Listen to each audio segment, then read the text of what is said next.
Magandang araw. Update na nga muna tayo sa minomonitor nating si Severe Tropical Storm Enteng.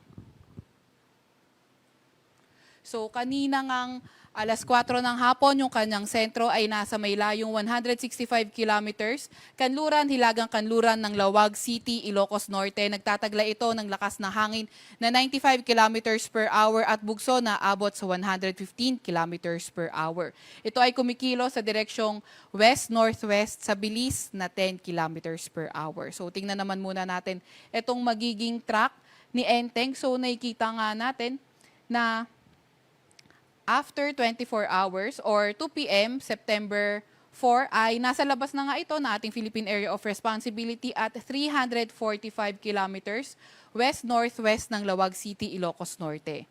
And then after 48 hours, nasa 565 kilometers na ito west ng Lawag City, Ilocos Norte at after 72 hours, nasa may 965 kilometers na ito west ng extreme northern Luzon area.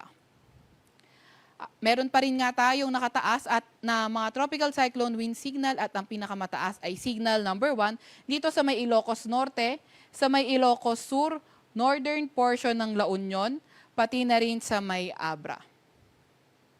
Sa mga malalakas na pag-ulan naman, itong naka-light blue ay caused by Severe Tropical Storm Enteng at yung white naman ay southwest monsoon. So may kita natin for today, 100 to 200 millimeters of rain posible sa may Zambales, Bataan at Occidental Mindoro.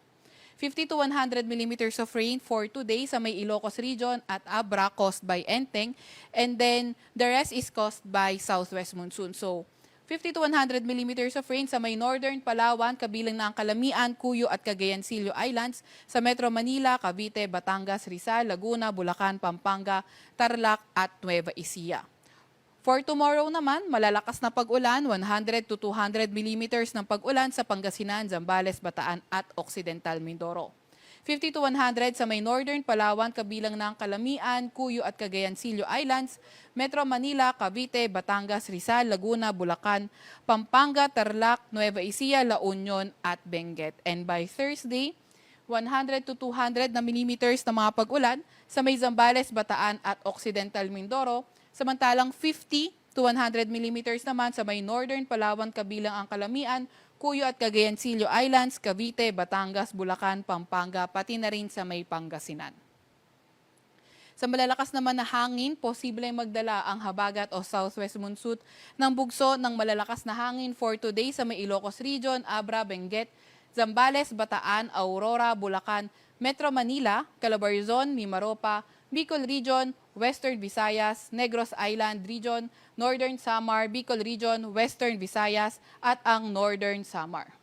Bukas naman sa may Ilocos Region, Abra, Benguet, Aurora, Zambales, Bataan, Bulacan, Metro Manila, Calabarzon, Mimaropa, Bicol Region, Western Visayas at Northern Samar. So inaasahan nga natin mas mataas yung mga ulan sa mga elevated areas at mountainous areas at yung mga kababayan natin na nakatira sa mga landslide prone at flood prone areas ay mag-ingat sa mga banta ng pagbaha at pagguho ng lupa. Meron naman tayong gale warning sa may Batanes, sa may Ilocos Norte, Ilocos Sur, La Union, northern coast ng Cagayan, kabilang na ang Babuyan Islands. Kaya mapanganib pumalaot sa mga kababayan natin na nakamaliliit na sasakyang pandagat, pati na rin sa mga motor bangkas.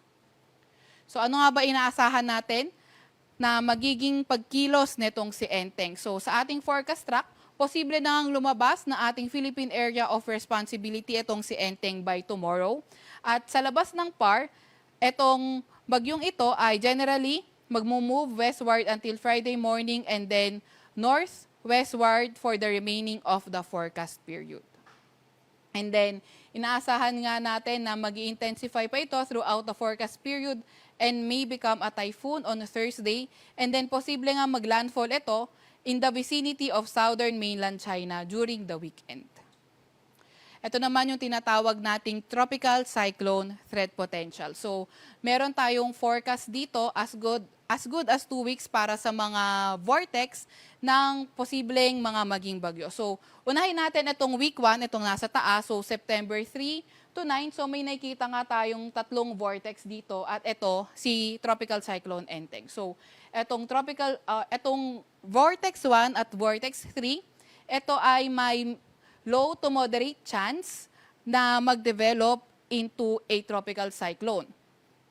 And then, mababa naman yung tsansa ng Vortex 2. So for week 2, September 10 to 16, nakikita nga natin itong si Vortex 1 ay nasa low to moderate chance pa rin ng pag-develop into a tropical cyclone. At itong Vortex 3 na nanatiling mataas naging mataas na yung tsansa na ito ay maging isang tropical cyclone. So nakikita nga natin na mahaba yung time frame nito. So tayo sa Pag-asa, continuous monitoring pa rin tayo. Although for now, wala naman tayong currently na namomonitor na low pressure area inside the Philippine Area of Responsibility. Pero dahil nga pinapakita ng tropical cyclone threat potential yung mga possibility ng mga tropical cyclone vortex, so patuloy pa rin yung ating pag-monitor, continuous monitoring, at kapag may namataan nga tayong low pressure area near or inside the Philippine Area of Responsibility, tayo ay agad na maglalabas ng mga updates regarding dito. At wag nga tayong papahuli sa update ng Pag-asa. I-follow at i-like ang aming X at Facebook account, DOST_Pag-asa. Mag-subscribe din sa aming YouTube channel, DOST-Pag-asa Weather Report. At para sa mas detalyadong impormasyon, pwede nating bisitahin ang aming website, pag-asa.dost.gov.ph. At yan naman po munang latest mula sa Weather Forecasting Center ng Pag-asa. Veronica C. Torres, nag-ulat.